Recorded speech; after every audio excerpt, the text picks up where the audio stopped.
nag-oath-taking din kayo, nasa ICI naman. Oo, sa Oo, ICI. so let's call in Arles de los Santos para ikwento sa atin kung sino ang nanumpa dyan sa ICI. Magandang gabi, Chiki, Mase at Juvino. Kanina nga ay dumating itong si bagong ICI Special Advisor, Retired General Rodolfo Azurin, no?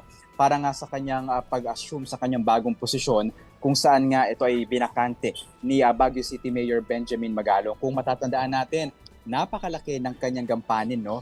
Dahil ito nga sa kaninang press conference ni DPWH Secretary Vince Dizon ay nakumpirma nga na nakadiskubre sila ng 421 na mga flood control projects na tinatawag na ghost project. Kaya iba pa ito, no, sa bilang ng mga substandard project na maaari ring nakakalat pa sa iba't ibang mga bahagi ng bansa.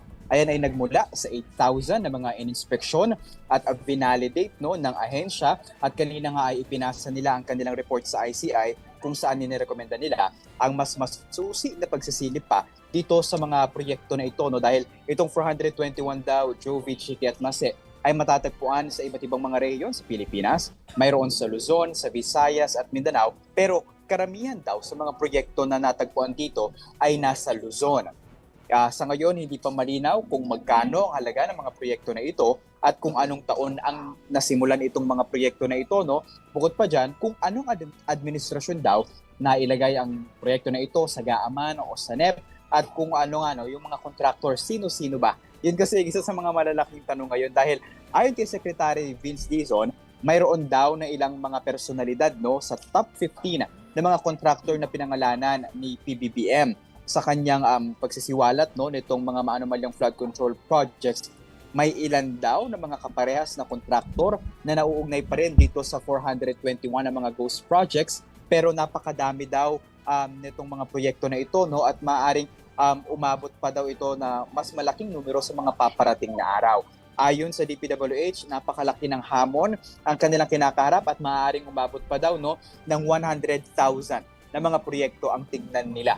At nakipagtulungan na rin daw sila sa AFP, PNP at NEDA para nga mas masuri ito. Sa ngayon, ay aabangan natin, no, kung ano nga ba yung magiging development nito, pero kagaya ng nauna na ginawa ng ICI ay nagkaroon sila ng investigasyon at pagpapatawag sa ilang mga personalidad at kalaunan ay nagbigay nga, no, ng recommendation sa ombudsman para makasuhan ang mga personality na involved dito. Kaya naman, ayon kanina kay Special Advisor ng ICI na si Retired General Rodolfo Azurin, ay makikipag-ugnayan siya sa iba pang mga ahensya ng pamahalaan nang sa gayon ay mas mapabilis ang proseso ng kanilang investigasyon at validation ng iba pang mga flood control projects, at binigyang linaw siya, no, kung ano nga ba ang kanya magiging kampanin dito sa napakahalagang responsibilidad ng ICI na ito.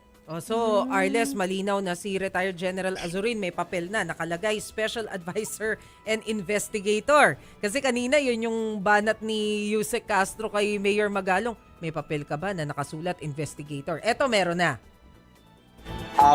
Yes, Marcelo. At actually, ayon nga dito kay Secretary Vince Dizon, itong 421, no, na mga ghost projects na nadiskubre ay ito daw ay personal din kung kakayanin, no, isa-isahin o ang ilan naman dito ay bisitahin mismo. Ito ni ating Special Advisor ng ICI na si Retired General Azurin para nga daw mas ma-validate pa at mas ma-check at malaman ang iba pang mga impormasyon dito. So, malinaw ito na si Secretary Vince Dizon mismo ang nagsabi na merong kakayanan itong si Azurin para mag-imbestiga ng mga flood control projects ng ating pamahalaan. Follow up lang, Chiki. So Arles, si Ginoong Azurin ba, anong tingin nyo? I mean, nakadaupang palad nyo ba? Or tingin nyo ba open ito na magbigay ng mga updates sa inyo? Kasi it's all part of our wanting for transparency. Actually, kanina, Jovi, medyo kagaya ng ilang mga araw, no, na naranasan natin sa ating coverage sa ICI, medyo may marathon pa rin na nangyayari. Marami kasi mga pinto sa ICI, no? Merong dalawa doon sa may harapan kung saan nagda-drop off yung ilang mga main personality. Meron din doon sa isang bahagi, no, sa medyo palusong na part, at meron din silang backdoor exit. So, kung may papasok at may lalabas si Jovi ng mga personalidad, 4 na pintuan ang kailangan na bantayan ng media. Grabe. Kanina ay inaasahan namin na lalabas itong si Azurin, no, doon sa harapan dahil doon nagsilabasan, no, o nagsitigil yung mga sasakyan. Pero maya-maya lamang ay umikot yung mga sasakyan at Grabe. narinig namin na meron daw nakapagbulong na merong truck sa likod. So, kinailangan pa namin tumakbo ulit. At ito, yung nakikita ninyo sa inyong screen na yan, yung ating mabilis na ambush interview kay Special Advisor Azurin. No? Pero ayon sa kanya, ang naganap kanina ay itong parang transition, no? At pagbibigay ng instruction kung ano nga ba ang kanya magiging gampanin. Pero kagaya ng nangyari din kanina, no, kaninang umaga, kasama, no, ni Secretary Vince Dizon itong si ICI Executive Director Brian Hosaka para bigyang linaw din naman kung ano na nga ba ang mga aksyon at plano ng ICI. Dahil kanina din, Jovi, ay inirequest na din, no, ng ICI na kung maaari daw ay bawasan